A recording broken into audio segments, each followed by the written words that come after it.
the Global Network of Women Peacebuilders, GNWP, Young Women plus Leaders for Peace, YWL, and our esteemed partners, including the Government of Canada, United Network of Young Peacebuilders, UNOY, and the UN Youth Office. It is a privilege to moderate such an important discussion today. If you are tuning into this discussion today, you are more than welcome to share your thoughts, questions, or concerns in the chat, or tell us about your work and tag us on your social media. We have distinguished speakers who will be sharing their insights and experiences on protecting and empowering young women peace builders. Our first speaker is Ms. Katarina Shereshiva, Senior Policy Advisor with Peace and Stabilization Operations Program, Global Affairs in Canada. As a leading advocate for the protection agenda and a key partner of GNWP, we are eager to hear your perspectives on the importance of safe spaces for young women peace builders and your insights on how grassroots experiences can inform and shape government-led protection strategies. Without further ado, the floor is yours. Great, thank you, and good morning. It's such a pleasure to be here with you today. Women's rights organizations and feminist movements are frontline responders, service providers, and peace builders in times of crisis and conflict. And Canada is proud to support the efforts of women peace builders in all their diversity. It's a cornerstone of Canada's Feminist International Assistance Policy and Canada's National Action Plan on Women, Peace and Security. We work with women's rights organizations through flexible funding and complementary capacity building. And Canada has become a top donor globally for 4 years now in supporting women's rights organizations and feminist movements with over 645 million in signature initiatives. And since 2020, Canada has committed to over 24 million to support women peace builders in all their diversity. Canada also convenes women peace builders. For example, last month, Canada hosted a roundtable in Ramallah with Palestinian women on the subject of women, peace, and security. Participants insisted that the credibility of the international community, international law and systems are at stake as the conflict continues. They called for an immediate ceasefire, for more humanitarian aid, accountability through international law mechanisms to end arms exports, and for donors to restore funding to UNOY, which Canada did last week. Canada is also engaging Israeli women peace builders. Next week, Canada is actually co-sponsoring a CSW event with Women Wage Peace, which is a grassroots peace movement that is advocating for a non-violent, respectful, and mutually accepted solution to the Israeli-Palestinian conflict. And Canada continues to advocate for the meaningful participation of women in peace processes in bilateral and multilateral fora. However, peacebuilding work is becoming more difficult to carry out with authoritarian governments and well-organized and well-funded anti-feminist movements that are cracking down on spaces for communities to organize, for media to have free speech, and for women's rights activists to pursue their work. Sustainable peace is only possible when diverse women are fully involved, and this cannot be achieved in the current climate with being constantly exposed to online and offline violence because of the work they do or simply because of their gender and the positive change they want to bring to their communities. One way this is happening is through social media to support, spread, and even fund a narrative that women's rights are a foreign import meant from Western countries meant to challenge traditional values, and nothing could be further from the truth and rather offensive to the global South activists that helped bring about the women, peace, and security agenda. And tech-facilitated gender-based violence is becoming more widespread. I'm sure many joining today are no strangers to experiencing and witnessing online harassment. With the rise of violent anti-feminist backlash and reprisals from feminist movements, women peace builders and young peace builders require more support to effectively carry out their work. And Canada is helping in different ways. First, Canada is bolstering protection and cybersecurity. countering tech-facilitated gender-based violence and mis and disinformation. Second, Canada is incorporating protection elements into our programming with women peace builders by having budget lines on security expenses, such as physical office locks or training on digital hygiene so people can protect themselves online, and support for mental health services. Third, last month, Canada introduced an online harms bill. It creates stronger protections to better safeguard everyone online from hate and to help foster safer and more inclusive participation online. And finally, Canada will soon be launching its third National Action Plan on Women, Peace and Security. And during the consultation process, we've heard we need to have a greater focus on inclusion, mainstreaming decolonization, anti-racism, and intersectionality throughout all of our women, peace, and security efforts. And we also heard the need to enhance meaningful participation of youth, particularly young women, in peace and security. So please stay tuned for the publication of the plan and to see how these recommendations have been taken forward. And I look forward to taking the lessons learned and best practices that will be shared today to help Canada implement its National Action Plan on Women, Peace and Security. Thank you. Thank you so much, Mr. Shiva, for highlighting the importance of safe and inclusive spaces for young women peace builders. And we wish you all the best with the third now. So I would like to introduce Ms. Simone on behalf of His Excellency, Mr. Monona Fautso, the Minister of Youth Affairs and Civic Education in Cameroon, who will be talking about the Cameroon's first legislative strategy on youth peace and security and commitments to invest in the protection pillars. Hello, can you hear me?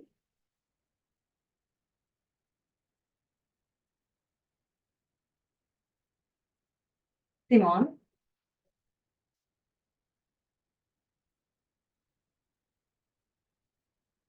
The director? Hello? Yeah. Can you hear me? Yes. Okay. Mr. Simon, the floor is yours. Are you hearing me? Yeah. Okay. Mesdames et messieurs, en vos grades et qualités respectives, chers participants, le Cameroun fait face à diverses crises sécuritaires qui impactent négativement la vie d'une frange importante de la population. Des actions sont mises en œuvre pour assister les dites populations et restaurer la paix dans des zones touchées. Malheureusement, ces actions restent limitées et de plus en plus, elles ne prennent pas toujours en compte les aspects liés au genre. Il se pose donc la nécessité de renforcer les mesures de protection et de résilience des femmes et des hommes également dans les crises humanitaires et sécuritaires, ainsi que la participation de la construction de la paix, la cohésion sociale et du vivre ensemble harmonieux. Fort de ce constat, des engagements ont été pris par le gouvernement de la République du Cameroun pour réduire les inégalités entre les hommes et les femmes à travers ces cadres de planification stratégique que sont notamment la vision 2035, dans laquelle les questions de genre sont prises en compte de manière transversale, la stratégie nationale de développement 2030, qui vise la poursuite de la politique d'accès équitable des filles et garçons, des hommes et des femmes à l'éducation, à la formation et à l'information, et la politique nationale genre du Cameroun, qui opérationnalise les orientations données dans la vision 2035 et la stratégie nationale de développement 2030, et qui oriente également les cadres stratégiques de performance de toutes les administrations sectorielles en matière de genre. À cet égard, le gouvernement encourage la participation active des jeunes dans la vie politique, sociale et économique, entendu jeunes femmes et hommes. Des forums, des ateliers et des plateformes sont créés pour permettre aux jeunes femmes et hommes de s'exprimer et de contribuer aux décisions qui les concernent.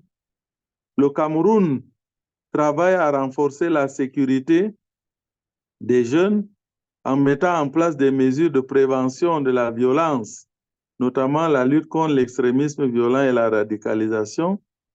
Le pays s'engage à protéger les jeunes contre les risques sociaux, économiques et environnementaux. Des programmes et projets sont mis en place pour soutenir les jeunes vulnérables. Le Cameroun investit dans les services de santé pour les jeunes, y compris la santé sexuelle et reproductive,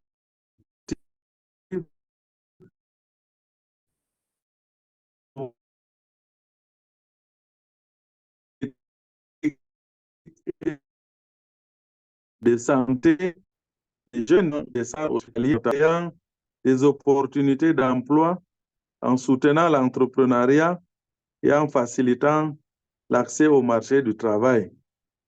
Toutes ces actions reflètent l'engagement du Cameroun envers la jeunesse et la construction d'un avenir plus sûr et plus prospère pour tous. Tous ces engagements pris par le gouvernement rendent également l'environnement socio-économique et politique du Cameroun favorable à l'égalité des sexes et à l'autonomisation des femmes. Mais l'implémentation et le suivi de leur mise en œuvre peinent encore à prendre corps. Aussi, dans le cadre du processus de rétablissement et de consolidation de la paix dans certaines régions du Cameroun engagées par le gouvernement, il a été mis en place diverses initiatives pour la protection et l'autonomisation des jeunes qui visent à élargir la couverture des programmes de protection sociale et à accroître son appui en faveur des jeunes, hommes et femmes, favorisant l'égalité et l'inclusion. Ce sont notamment les initiatives telles que le Programme national d'éducation civique par le réarmement moral, civil et entrepreneurial que nous appelons le PRONEC Réamorce, le plan d'action femmes, paix et sécurité, le plan d'action jeunesse, paix et sécurité. Le PRONEC Réamorce est un instrument pédagogique d'éducation civique, morale et entrepreneuriale adapté et répondant aux besoins de toutes les couches de la population et en particulier des jeunes.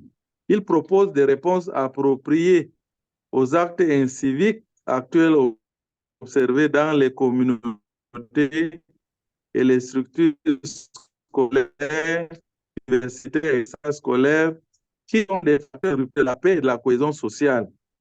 Cet instrument, qui rejoint les valeurs et objectifs des Nations Unies, a obtenu le financement de Peacebuilding Fund de M. le secrétaire général des Nations Unies. Et ce programme, donc, appuyé par les Nations Unies, vise actuellement de supporter le processus d'élaboration du plan d'action national jeunesse, paix et sécurité. Pour sa part, le plan d'action femmes, paix et sécurité vise à garantir la participation active des femmes dans le processus de paix et de sécurité dans notre pays. Les femmes, souvent marginalisées dans ces domaines, peuvent contribuer, n'est-ce pas, à la promotion du paix durable en mettant donc l'accent sur ce plan. Les femmes peuvent jouer un rôle clé dans la résolution pacifique des différends et la promotion du dialogue, notamment. Le plan d'action femmes, paix et sécurité vise également à protéger les violences liées à ces conflits, y compris les violences sexuelles. Concernant le plan d'action jeunesse, paix et sécurité, les jeunes étant souvent touchés par ces conflits et à la fois acteurs et victimes, ce plan leur permettrait de prendre une part active dans la construction de la paix, surtout grâce à leur créativité, leur énergie et leurs idées novatrices. À travers ce plan, Nous pensons qu'en offrant des opportunités d'emploi et d'éducation aux jeunes, nous pouvons contribuer à réduire les tensions et à prévenir les conflits, car les jeunes bien formés et employés sont moins susceptibles de se tourner vers la violence. Et si le plan d'action jeunesse, paix et sécurité permettra de promouvoir ainsi l'éducation à la paix et aux droits de l'homme, mais également de sensibiliser les jeunes à la tolérance, au respect mutuel et à la non-violence, qui sont essentiels pour la stabilité à long terme. En résumé, ces plans d'action renforcent la participation, la protection et l'autonomisation des femmes et des jeunes, créant ainsi un environnement propice à la paix et à la stabilité au Cameroun. Pour l'élaboration et l'opérationnalisation de ces plans, des commissions ont été mises en place qui comprennent les organisations de la société civile et des organisations des partenaires au développement. Ces commissions ont pour mission de mobiliser également donc des ressources pour autonomiser les organes de mise en œuvre de ces plans d'action. À ce titre, des activités ont déjà été menées, notamment des ateliers de renforcement des capacités des jeunes et des membres de ces commissions, la mobilisation des ressources, comme je l'ai dit tout à l'heure, qui permet de financer le PRONEGRE et Amorce à travers le Peacebuilding Fund et qui permettra donc de poursuivre la suite. Des dialogues intergénérationnels ont été organisés dans certaines localités et le lancement officiel des consultations nationales a également eu lieu.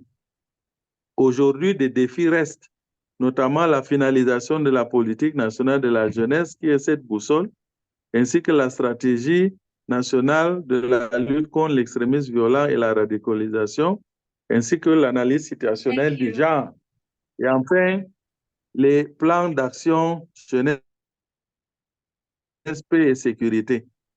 Après ce propos, donc, qui fait office d'état des lieux, je voudrais une fois de plus, pour conclure, rappeler que la jeunesse étant l'avenir de notre planète, l'indifférence ou le défaut d'engagement est un risque d'accentuation des problèmes du jeune homme et de la jeune fille.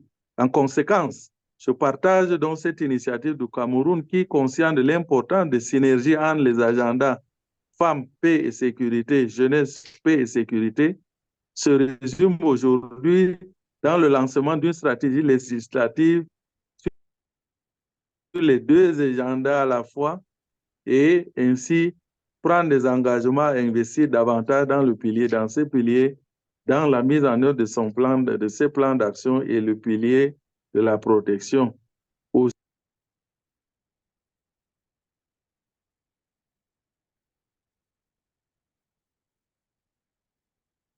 Thank you so much for sharing more about your leadership and the commitment of the government in Cameroon. Now I open the roundtable with inspiring speakers who courageously challenge the status quo when it comes to young women's safety and peace building, even when the support and resources are limited. Their work truly demonstrates that implementation of gender and age-sensitive approaches to protection locally and globally is not an unachievable goal, but a reality that we must continue to invest in at the political level and financially. To start off, I turn to Ms. Delphine Bost, the Chief of Staff in the UN Youth Office, who has extensive experience in resource mobilization for life-changing peace efforts. Ms. Bost, can you please share with us how the UN Youth Office has managed to implement intergenerational bottom-up practices to ensure recognition and support for the protection of young women peace builders? In your new role and the new mandate of the office, how will you continue advocating and mobilizing for the protection of young women peace builders while sustaining an attention to all conflict-affected areas? The floor is yours. Thank you so much, Sana, and good morning to all of you, and greetings from the new UN Youth Office. First, let me thank our partners, of course, the Permanent Mission of Canada, the Global Network of Women Peacebuilders, the United Network of Young Peacebuilders, for organizing such a timely discussion. J'aimerais aussi, bien sûr, remercier Monsieur le Ministre pour son intervention juste tout de suite. So, Sana, I would like to start by sharing a clear message from the new UN Youth Office. Only peace-building efforts that are inclusive of young people in all their diversity, young women and other groups traditionally left behind, are sustainable and will be sustainable. For that, the participation of young people needs to be fully accessible and safe. Promoting peace, preventing violence, or defending human rights cannot come at the cost of young people's lives and security any longer. This has to stop.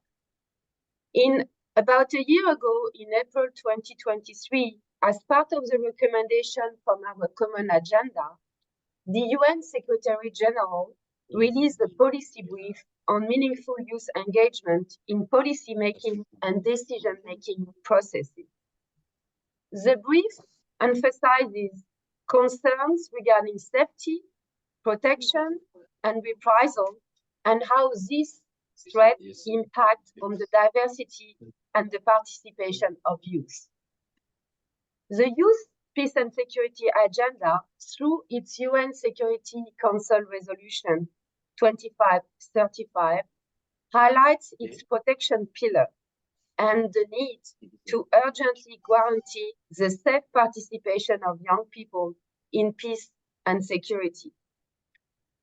All the Secretary General's report on youth, peace and security further mentioned the alarming increase of protection issues faced by young people across the world. Its second report also includes a more concrete recommendation to establish a global level protection mechanism, responding to threats and reprisal that often youth are exposed to. Those are some of the global policy framework that set the tone and acknowledge a stark reality. Young people are often the first targeted and at risk of targets when advancing peace, development, and human rights. We also recognize the interconnected factors shaping young people's vulnerabilities, including gender, sexual orientation, race, ethnicity, and disability. The UN Youth Office has led or co-led initiatives to foster a safe and inclusive civic space environment.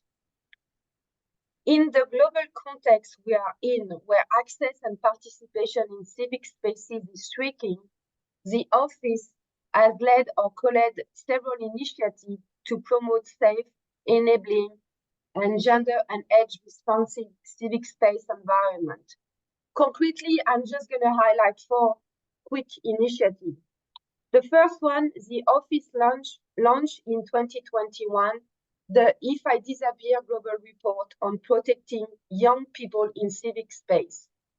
This report presents the main challenges faced by young human rights activists and provides complete recommendations to a number of stakeholders, including member states, youth, civil society organizations, and international organizations.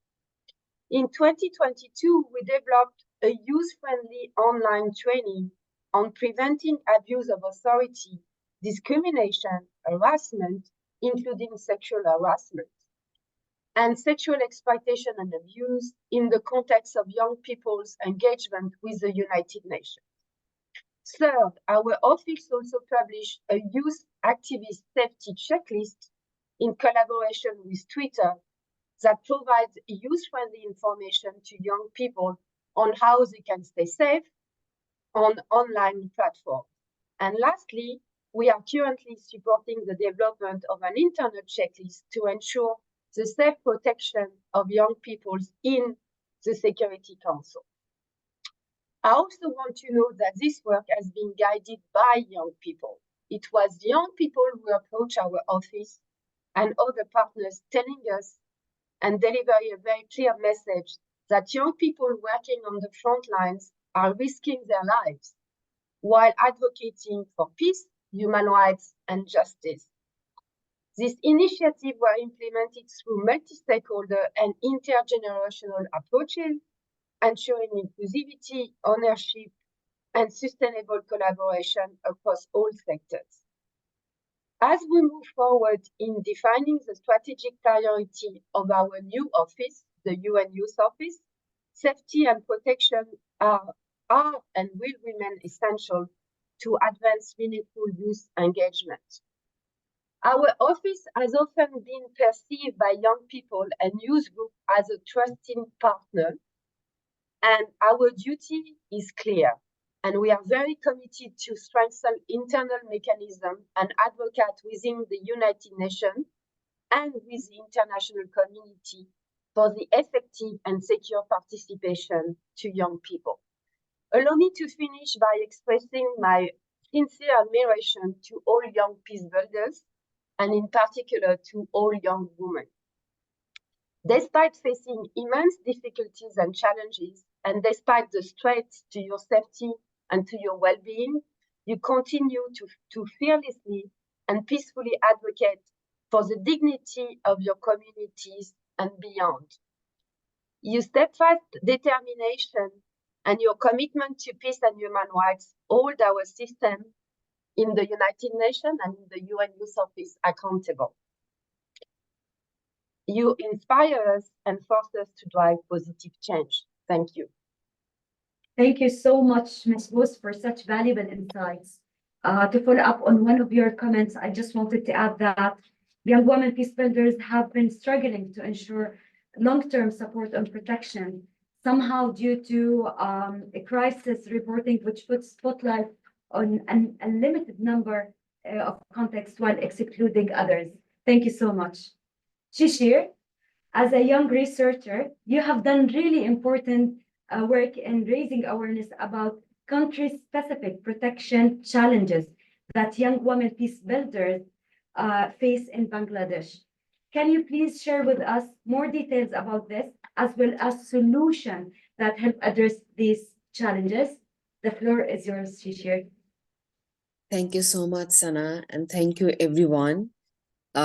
It's been a long time that Bianca and I have been talking about this meeting, and by that time I did Sydney, and now it's midnight.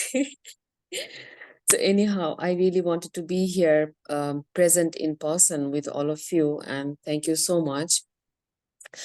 So the research that I have done, I will give you a little brief, and the solution that I have come up with those, and with the help of GNWP, we actually try to make sure that our young leaders in camp and outside the camp are protected and safe. The background of this research is actually will take us to the exodus of Rohingya people from Rakhine State, which happened in 2017. Since when Bangladesh government is supporting them in Cox's Bazar, even though Rohingya people, Rohingya communities are actually supported and living in Bangladesh in different camps since 1948. So that's actually a long time.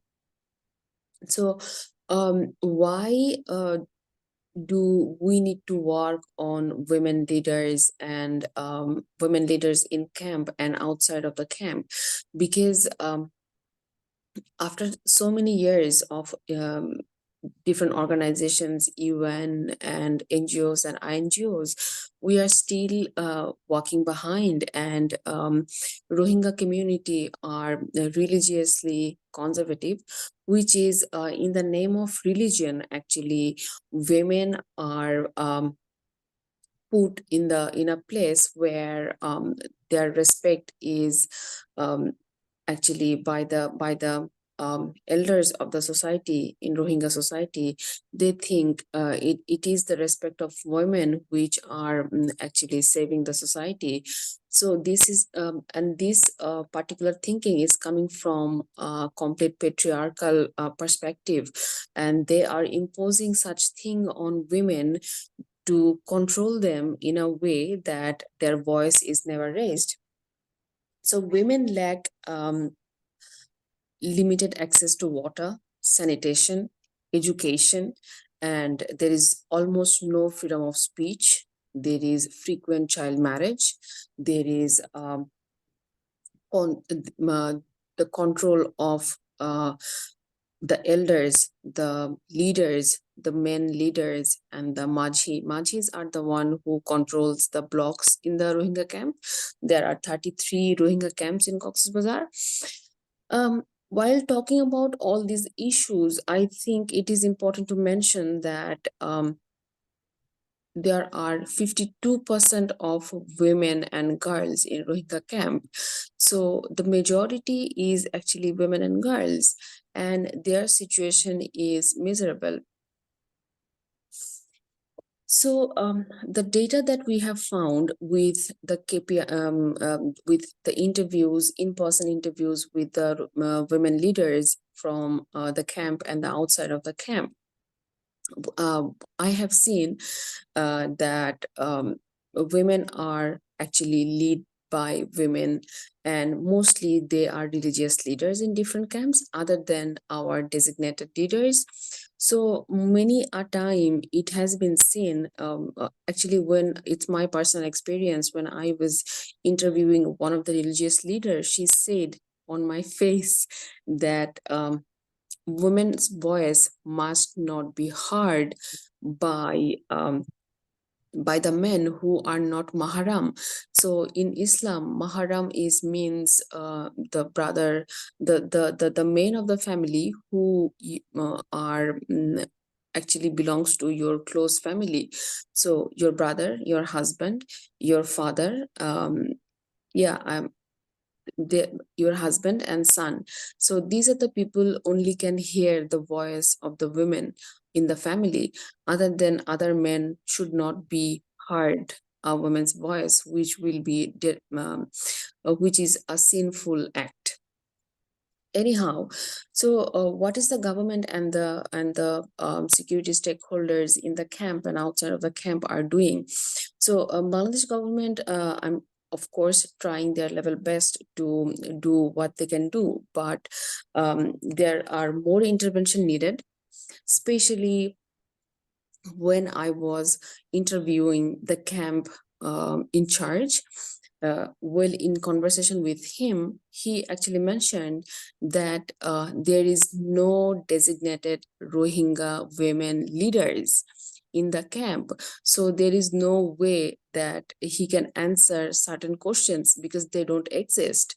This is actually quite sarcastic. I found it quite sarcastic and funny because something that exists, he is completely denying that it doesn't exist. So that's how we can find out how's the situation of the women, and especially the women leaders, because they are threatened. They are often victim blamed when they are facing difficulties. There is harassment. They cannot get out of their house. So yeah, this is the situation that I can give you a summary in this short time. So in terms of solution, what we have come up with, that women leaders in the camp and outside the camp, they cannot really go in a very extraordinary way where they can be seen properly. They have to rather work in a very subtle way so that they can reach the other women and empower them. They cannot they should not use smartphone that they can be hacked. They should not use social media in a way that they can post on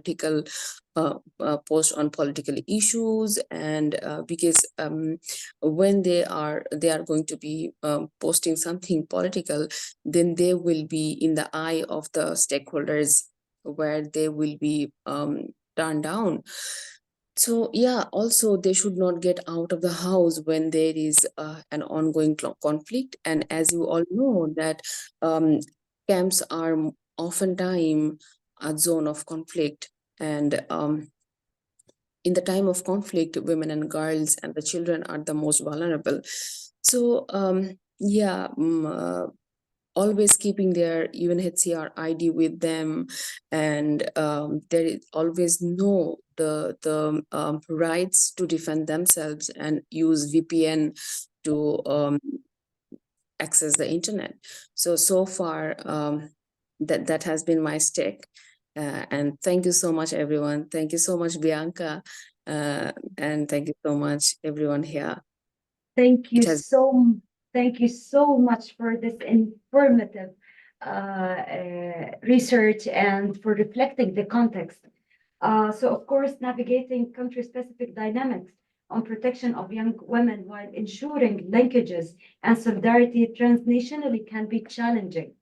Ahmed Noor Haji, in your work with the Kenyan Coalition on YPS, your initiatives are both local and global through your affiliation with the Global Coalition on Youth, Peace and Security.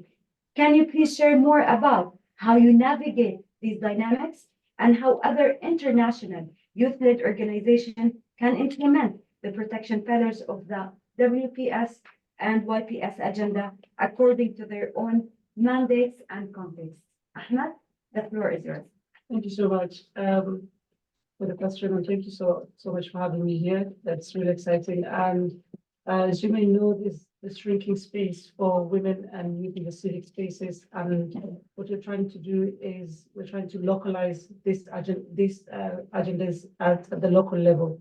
Because when you bring foreign things to people who always, because I come from a community that is very conservative, and the first time I did a workshop on SDGs, I was asked why you're bringing something foreign, and that itself can bring conflict, and it can also bring something that can harm me myself because I'm trying to introduce something that I don't know.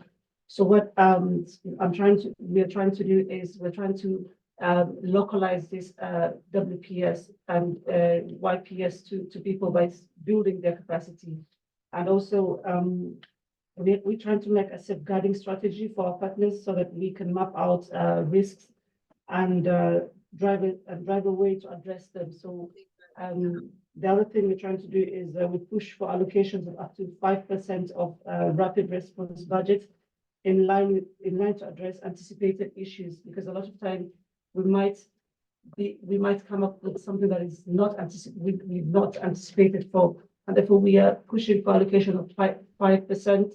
5%. And this is a practice that we have learned from one of the partners, and who is now a member of the Global Coalition on Youth, Peace and Security Search for Common Grounds. And the other thing that international organization can learn is also partnership between the crossing lines. And it's something that we have learned ourselves as a Kenya Coalition on Youth, Peace and Security, because the first time we started the coalition, the government was not on board to support us with the National Action Plan on Youth, Peace and Security. But we reached out to the international partners, we reached out to the government, and now the government has formed an a steering group which consists of ministers, young people, and literally everyone who's a stakeholder. And they've given us, the Kenya Coalition on Youth, Peace and Security, the mantle to handle the consultations around the counties, because right now young people are feeling that they own the process of this National Action Plan, and the government is supporting us, and we have the backup. So this is another best practice that I can share with international organization. Thank you. Thank you so much. Impressive. Thank you for your excellent and helpful suggestions. So far, we have heard about challenges and solutions for issues on the local and global, as well as organizational level. But I would like to delve deeper into the question of who do we talk about when we talk about the protection of young women peace builders? Young women are, of course, not a homogeneous group and have very diverse and intersectional identities. Memory Through your tireless efforts in the Albinism Matters organization in Zambia, you implement the protection in a way that is inclusive of diverse identities while focusing especially on disability. Can you please share more about how you have accomplished this and how other organizations can follow your lead? Thank you so much once again for this platform, and I'm so glad to be actually invited and to sit at the table with each and every one of you who's actually making a difference when it comes to youth, peace, and security. Thank you so much. I am so glad to actually represent the United Network for Young Peacebuilders. And as a young human rights defender, as well as a youth who is fighting for the rights of persons with disabilities, I believe that in order to be truly inclusive, it's very much essential to consider the unique needs of all individuals, including those with diverse identities, as well as backgrounds. So in this case, for persons with disabilities, there are often, almost all the time, they face additional challenges such as stigma and discrimination, which can make them more vulnerable to abuse and as well as violence. To address this issue, we have worked to create a safe space for persons with disabilities, mostly those with albinism, because there's a lot of stigma when it comes to the issue of albinism in Africa, not only Zambia. Well, we have also made sure that these people are part of each and every program that we focus on when it comes to peace and security, and making sure that they are part of the issue and the agenda that we have at hand. And also we have made sure that we are including mothers with children with albinism, because they face the most stigma in society.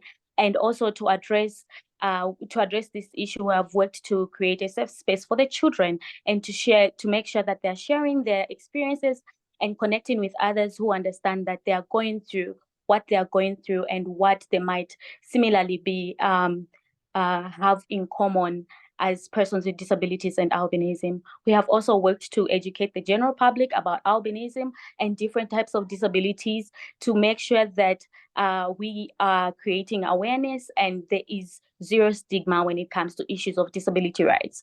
We found that when people are educated about disability rights, and they are more aware about the issues and challenges faced around women with disabilities, children with disabilities, then we create more awareness and we lessen the stigma and we lessen the violence around the condition. It is also important to provide practical support, such as access to medical care and other resources. We know when it comes to access to medical care, most of the times, persons with disabilities are not included, or rather brought to the table to speak about what really needs to be done when it comes to them accessing good and quality services. For example, when you talk about sexual reproductive health rights, these people are not included in these discussions, and therefore they lag behind, or rather shun away from going to the hospitals, or rather service healthcare providers, because one, there might be lack of communication, two, there might be lack of understanding because there's a lot of stigma around and they might not be so free to talk about the issues that they're going through.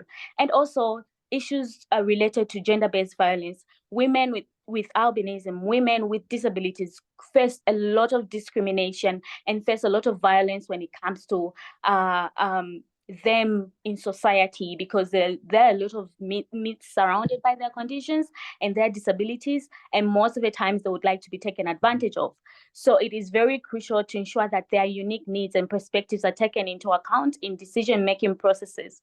So there are many ways to do this, such as integrating disability inclusive language and concepts into policies and frameworks related to peace and security. I am super grateful that provided interpreters to make sure that we are reaching out to persons with disabilities, because these agendas are actually very important to them and they're supposed to be part of the discussion.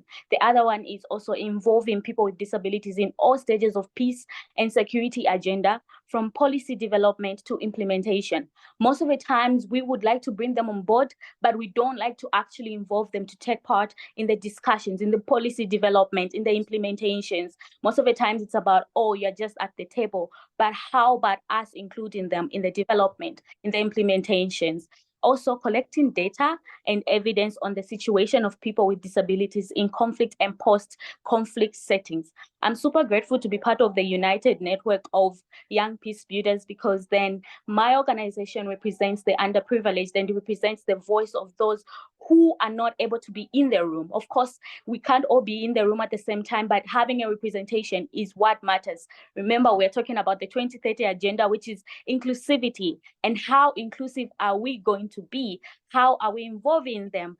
And with that said, I would like to say once again, thank you so much for the interpreters, because deaf people and other persons with disabilities definitely will benefit from this, and they will learn something from this. Because with issues surrounded by peace and security, there is a lot happening in the disability community that most of these people do not even know what peace is, what is security. They need to know their protection. They need to know how to go about these issues. If they're facing any of the violences, how can they report? Who can they run to? And having my organization on board today really means a lot, because we then also are here to learn on how we can help the mass out there of persons with disabilities and how they can be part of the discussion. Another last intervention is promoting the inclusion of people with disabilities in peace, construction, and affairs.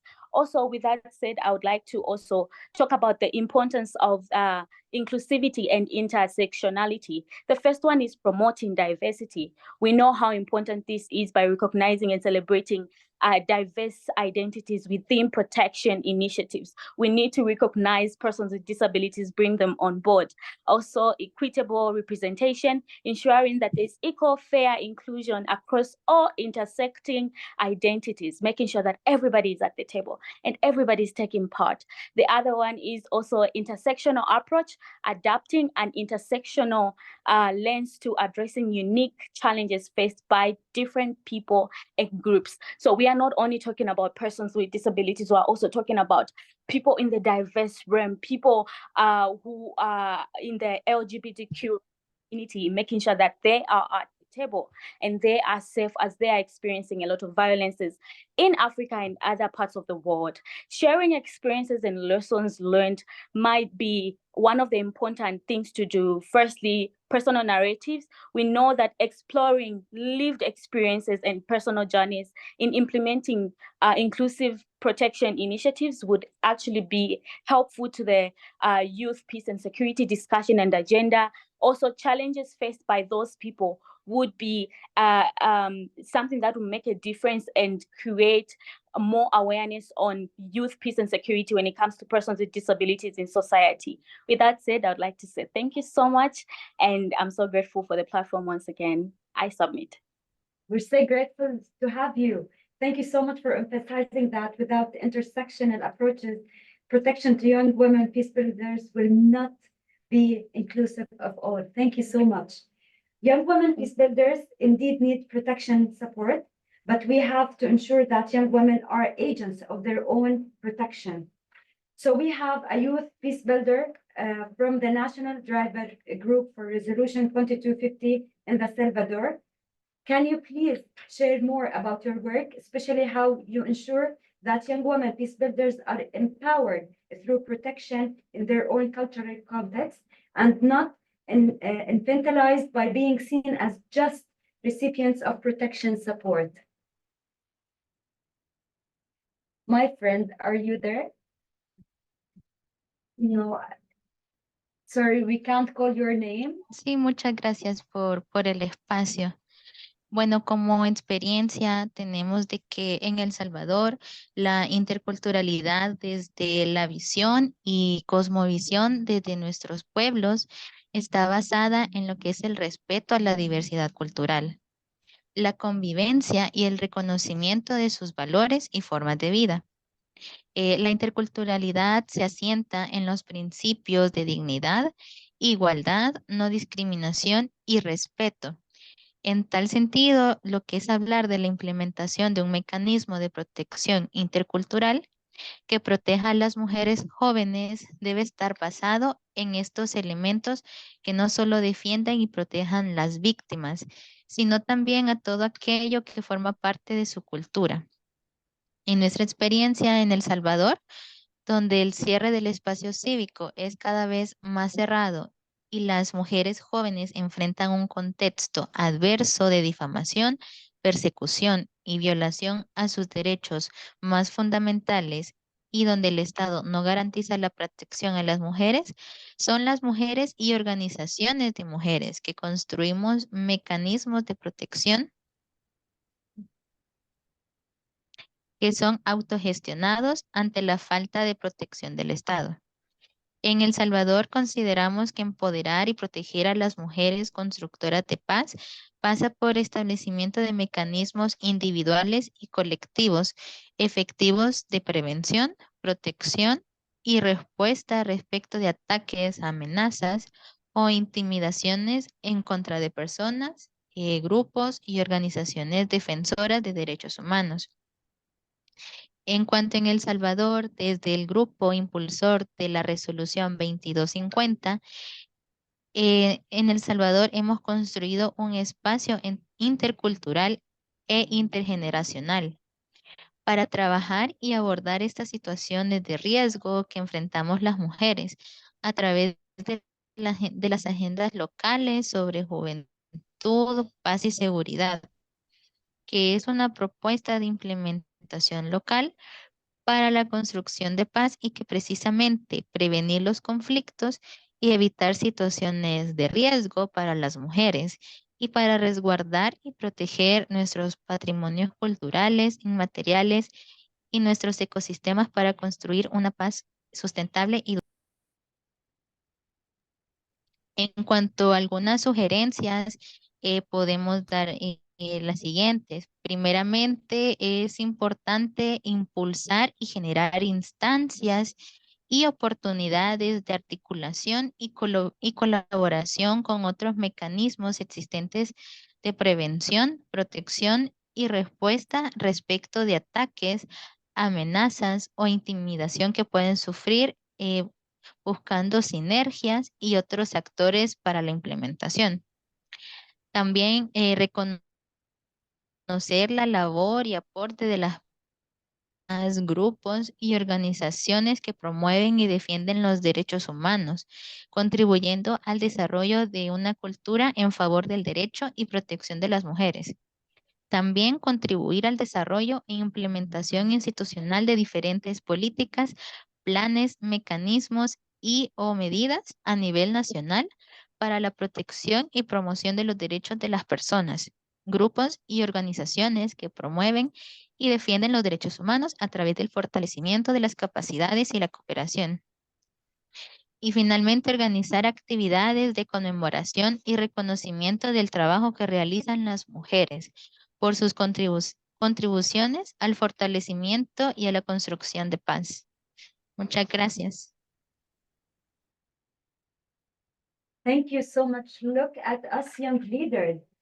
Thank you for these insightful remarks. And now I would like to invite Ms. Pauline, the Youth Empowerment Policy Specialist at UNDP, who will reflect on the insightful messages shared during this discussion and share how we can stay committed to the advocacy and protection of young women peace builders.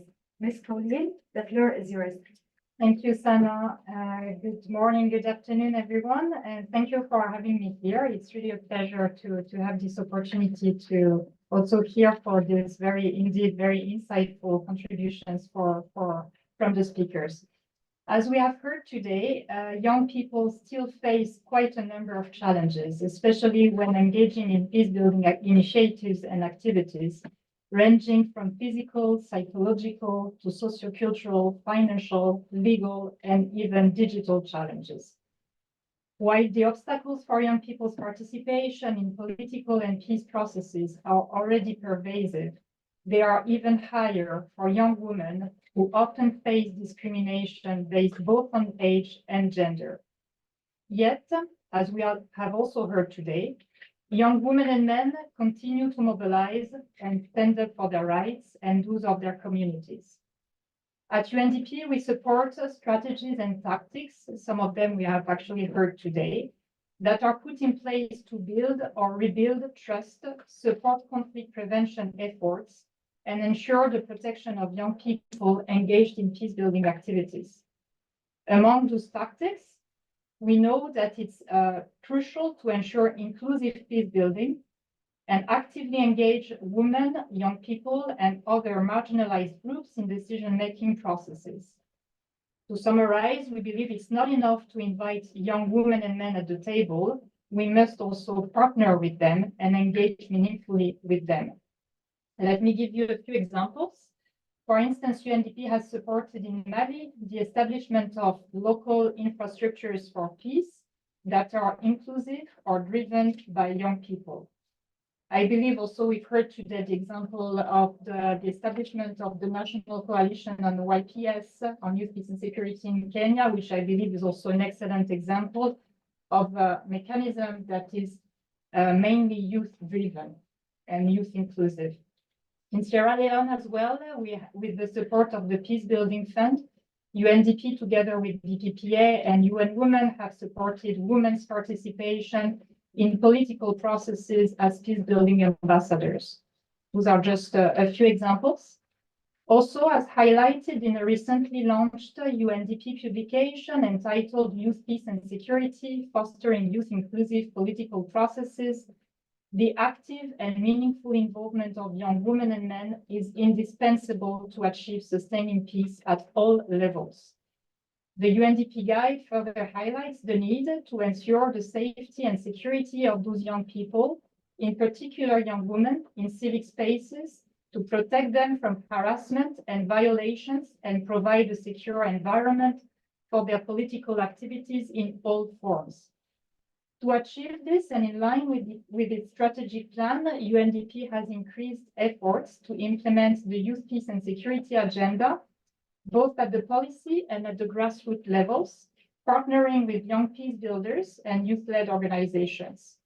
We have also drawn lessons from the Women, Peace and Security agenda with evidence illustrating the benefits of women and youth meaningful participation in advancing sustainable peace, recovery, and resilience building.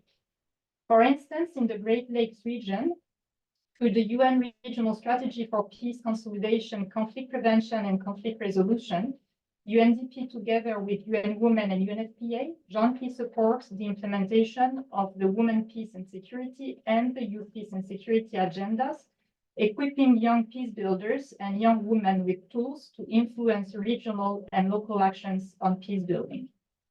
However, we know that a lot remains to be done to leave no young people and no young women behind.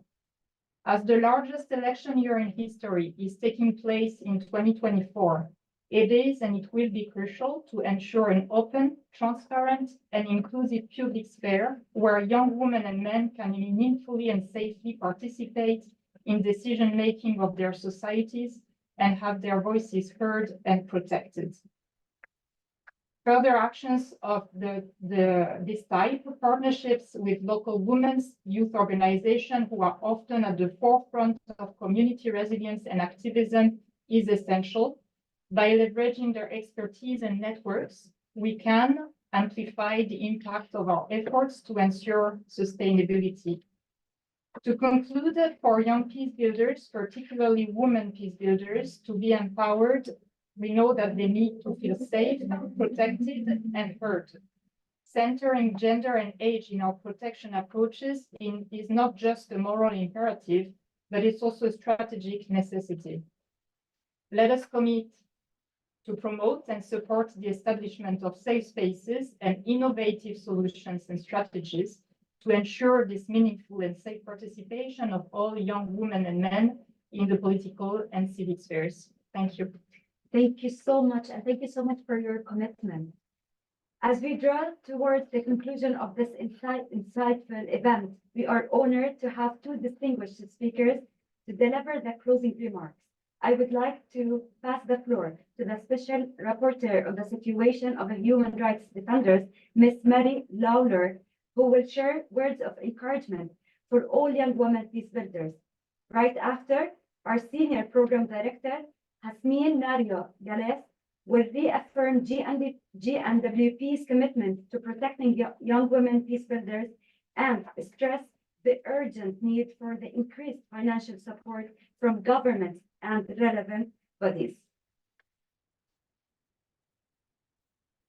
Geneva for the Human Rights Council this week. I did not want to pass up the opportunity, though, to contribute some remarks to this really important event and to pay tribute to the work of women human rights defenders, including women peacebuilders. Sadly, this is more relevant than ever. We know that there are currently more violent conflicts ongoing than at any time since the Second World War. And with Haiti, the most country recently at risk of tilting into full civil war, there seems to be little cause for optimism. This is especially sad given just 4 months ago we celebrated the 75th anniversary of the Universal Declaration of Human Rights, a document which women human rights defenders breathe life into and give meaning to every day. It is what women human rights defenders, along with their male colleagues, are doing right now in Gaza in the most appalling of circumstances. Their work stands in stark contrast to the political actors who talk about the importance of the Universal Declaration of Human Rights, yet refuse to support calls for a ceasefire. 2 weeks ago, I received the awful news that another 2 women human rights defenders, along with scores of their family members, had been killed by Israeli bombs. Noor Nasser Abu al-Noor and Dana Yahi both worked for the Palestinian Center for Human Rights, where they documented violations against women and girls. I knew Noor personally and also know that in her last days she continued to gather testimony to add to the ever-mounting evidence of war crimes committed by Israel and in specifically committed against children and women. And nor can we forget the Israeli peacebuilders who were killed or kidnapped on the 7th of October, including Vivian Silver of the organization Women Wage Peace. On the issue of women human rights defenders in conflict zones more generally, I noted in a report I presented to the General Assembly last October that when war rages and state control breaks down, it is usually women who step into the breach to provide humanitarian relief and psychological support to those affected by the conflict, especially to victims of gender-based violence. Yet in doing their human rights work, women human rights defenders face overlapping and gendered risks, general violence in a conflict situation, targeted attacks because of their human rights work, and misogynist attacks because they are women. Sexual orientation and gender identity are risks multipliers. Risk face can also be more severe depending on a woman's human rights defender's ethnicity, race, religious affiliation, or nationality, where one of these can mean being singled out and specifically targeted if she is vocal. Women human rights defenders face yet an additional layer of risk because of the specific type of human rights work they do. Those working on gender equality, sexual health and reproductive rights, LGBT rights, gender-based violence, or conflict-related sexual violence are exposed to elevated levels of risk. We have seen widespread efforts to force women out of public life in crisis settings, such as has happened in Libya, Afghanistan, and Iran. This is done through a combination of online and offline attacks against them, including threats, sexual assault, physical assault, abduction, and murder, as well as gendered smear campaigns designed to ostracize them. We can never stop protesting about this. As I noted in my report, while there has been a welcome increase in the emphasis on women's participation since Security Council Resolution 1325, there has been less focus on dealing with the deeply gendered fallout of this increased participation of women and of women human rights defenders. Women who speak up, who stand up, and who won't back down in their promotion and protection of human rights must know that they are not alone. States must do more to support conditions in which women can safely participate and in which women human rights defenders can safely do their work. Thank you.